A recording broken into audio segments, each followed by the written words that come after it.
Minute کا اگر فرق پڑ گیا تو میں آپ کی اگر آپ اجازت دیں تو ٹھیک ہے، ورنہ میں مکمل کروں۔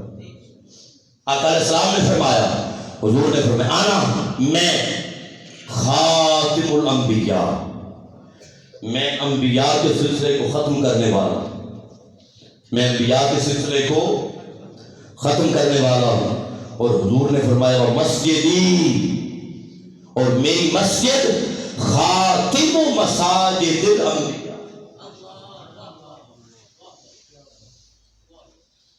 یہ کتاب ہے، میں نے کہا نا وقت اجازت نہیں دیتا، حضور شیخ الاسلام کی عقیدہ ختم نبوت، یہ کتاب صرف ختم نبوت پہ 129 آیات سے آپ نے عقیدہ ختم نبوت ثابت کیا، اور 250 سے زیادہ احادیث سے آپ نے عقیدہ ختم نبوت ثابت کیا۔ لہذا گھنٹوں بھی بات کریں تو کم ہے، مگر جتنی آیات اور حدیث میں نے عرض کر دی وہ کافی۔ اب اس حدیث کی طرف آ جاتے ہیں جو حالات کا تقاضا بنی بیان کر، اب کہا جائے ذیل میں بات، وہ کیا؟ حضور نے فرمایا خاتم الانبیاء، میں انبیاء کے سلسلے کو ختم کرنے والا ہوں، ومسجدی خاتم المساجد الانبیاء، اور میری مسجد انبیاء کی مساجد کو ختم کرنے والی ہے۔ اب میرے بعد کسی نبی کی مسجد نہیں بنے گی، مسجدیں بنے گی، مساجد بنے گی، مگر کسی نبی کی مسجد مسجد نبوی کی طرح نبی کی مسجد میرے بعد نہیں بنے گی۔ لہذا حضور نے فرما دیا، اب حضور کے بعد قیامت تک اگر کوئی یہ کہے کہ ہمیں آزادانہ عبادت گاہیں بنانے کی اجازت دی جائے،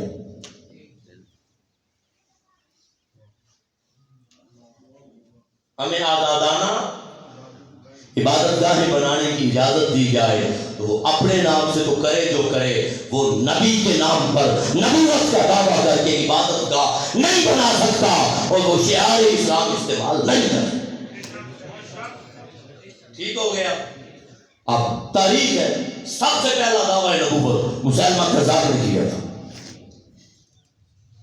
اور یہاں پھر علماء بیٹھے ہیں، میں ایک پیغام دے دیتا ہوں، علماء کرام حضور کا سب بیٹھے، حضور کے پاس مسلمہ کذاب کا وفد آیا،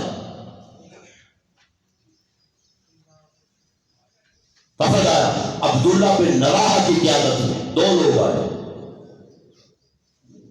وافدین من عند مسلمہ فقال لہما رسول اللہ، حضور کو کہا جو مسلمہ ہے وہ اللہ کا رسول۔ آقا علیہ السلام نے فرمایا اتشہدان انی رسول اللہ، کیا تم گواہی دیتے ہو کہ میں اللہ کا رسول ہوں؟ میں اللہ کا رسول ہوں۔ سنن دارمی جلد 2 صفحہ نمبر 307 حدیث کا نمبر 2503۔ انہوں نے کہا فقال انہوں نے کہا نشہدان مسیلمہ رسول، ہم گواہی دیتے ہیں کہ مسیلمہ اللہ کا رسول ہے۔ اب حضور کے سامنے بیٹھ کے کتنی بڑی جسارت ہے، حضور کے سامنے بیٹھ کے کتنی بڑی جرأت ہے کہ نبوت مصطفیٰ کا انکار ہو رہا ہے، اور معاذ اللہ حضور کے سامنے چیلنج کر کے مسلمہ کی نبوت و رسالت کا، حضور کی نبوت کا انکار ہو رہا ہے اور مسلمہ کی نبوت و رسالت کا اقرار ہو رہا ہے۔ ٹھیک ہے، حضور کے سامنے جب انہوں نے کہا نا ہم گواہی دیتے ہیں کہ مسلمہ اللہ کا رسول ہے، فقال آقا علیہ السلام نے فرمایا آمنت باللہ و رسولہ، میں اللہ اس کے رسولوں پر ایمان لاتا ہوں۔ سنو، لو کنت قاتلا وفدا لقتلتہما، اگر میں وفود کو قتل کرنے والا ہوتا تو میں تمہیں قتل کر دیتا، اگر میں وفود کو سفارتکاروں کو اگر قتل کرنے والا ہوتا میں تمہیں، حضور کے سامنے جرأت کی، مگر حضور نے قتل نہیں کروایا۔ ہمارے پاس اختیار کس نے دے دیا ہے بندے کو قتل کرنے کا؟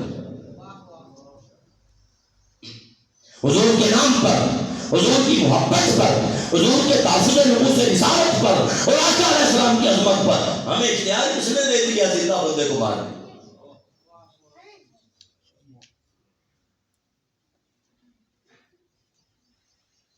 سب سے پہلے دعویٰ مسیلمہ کذاب نے کیا، اس کا ساتھ سیدنا صدیق اکبر نے پوچھا، پھر اسود عیسی نے کیا، پھر عورت نے کیا، سجا بنت حارث نے کیا، عاص بن سعید کذاب نے کیا، مغیرہ بن سعید نے کیا، ابو منصور نے کیا، بہار نیشہ فرید رجبی نے کیا، منون اسحاق احرس نے کیا، استاد سیس خراسانی نے کیا، علی بن محمد خارجی نے کیا، ابو سعید حسن بن بہرام نے کیا، علی بن فضل یمنی نے کیا، آمین مجلسی نے کیا، عبدالعزیز بخندی نے کیا، اور چلتے چلتے چلتے پھر دعویٰ نبوت مرزا غلام احمد قادیانی نے، اور ہر دور میں عاشقان مصطفیٰ نے سب کا سر کچلا۔ سر جب غلام احمد قادیانی نے یہ چیلنج کیا، اس چیلنج کو فیس کیا تھا اور مقابلہ کیا تھا پیر مہر علی شاہ صاحب نے رحمت اللہ تعالی علیہ، اس کا کڑا کمان پیر مہر علی شاہ صاحب نے کیا تھا۔ پھر وقت گزرا اور 1988 کی بات آئی، 1988، تو پھر مرزا غلام احمد قادیانی کے پوتے طاہر قادیانی نے مبالغے کا چیلنج کیا کہ میرا دادا نبی ہے، آؤ جس نے مبالغہ کرنا ہے، مناظرہ کرنا ہے، آؤ۔ اور ان کو پتا تھا کہ ہم قرآن و سنت کو کتنا پڑھنے والے، میں بتاتا ہوں آپ کی حیث گم ہو جائے۔ تو جب قبول کیا اس وقت بھی پھر مرد قلندر اٹھا، حضور شیخ الاسلام professor doctor Muhammad Tahir Al Qadri social media video سے بھرا پڑا، صدارت کی میرے شہر، میرے پیر مرشد سیدی و سندی و مولائی حضور پیر سیدنا طاہر علاء الدین القادری الجیلانی البغدادی رحمت اللہ تعالی علیہ، پیر کرم شاہ صاحب الازہری رحمت اللہ تعالی علیہ سے لے کر اب دستار خان نیازی اور کل تعداد بے فکر اور کل طبقہ زندگی کے علماء اسٹیج پر تھے۔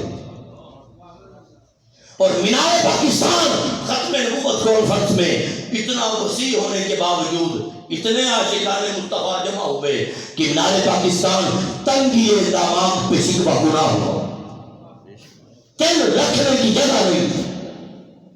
آپ نے 3 باتیں کی حضور شیخ الاسلام، آپ نے کہا پہلی بات، اگر وہ فجر کی نماز سے پہلے آ گئے، مرزا طاہر اگر آ گیا تو سن لو وہ فجر کی اذان ہونے سے پہلے اسلام قبول کر لے گا، کفر سے اسلام کی طرف پلٹ جائے گا، آ جائے۔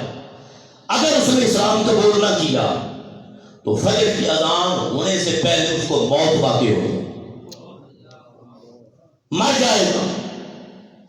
اور اگر دونوں میں سے ایک کام بھی نہ ہوا، تیسری بات، اگر دونوں میں سے ایک کام بھی نہ ہوا تو شہر کے جس چوراہے میں کھڑے کر کے ڈاکٹر طاہر القادری کی گردن تن سے جدا، جہاں چاہو گردن اڑا دے۔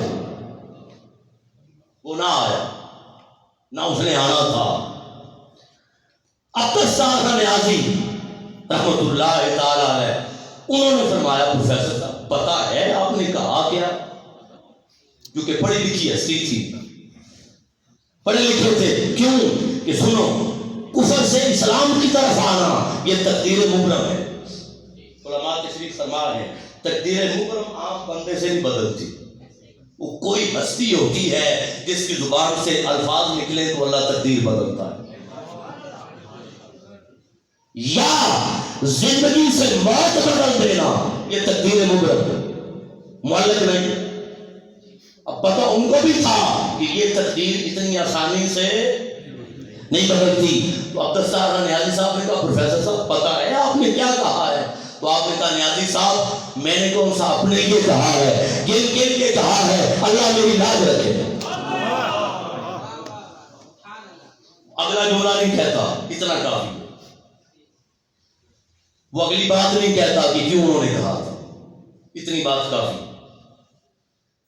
تو یہ سلسلہ چلتا رہا، یہ 1988 کی بات ہے۔ پیچھے آ جائیں تو 1986 میں دنیا جانتی ہے گستاخ رسول واجب القتل کے دلائل 3 دن وفاقی شرعی عدالت میں حضور شیخ الاسلام نے دیے تھے، اور 18 گھنٹے دلائل دے کر ثابت کیا تھا کہ گستاخ رسول واجب القتل ہے۔ اب آخری بات، جو حالات چل رہے ہیں، اگر آپ دیکھ سکیں، پڑھ سکیں تو یہ پڑھ لیں۔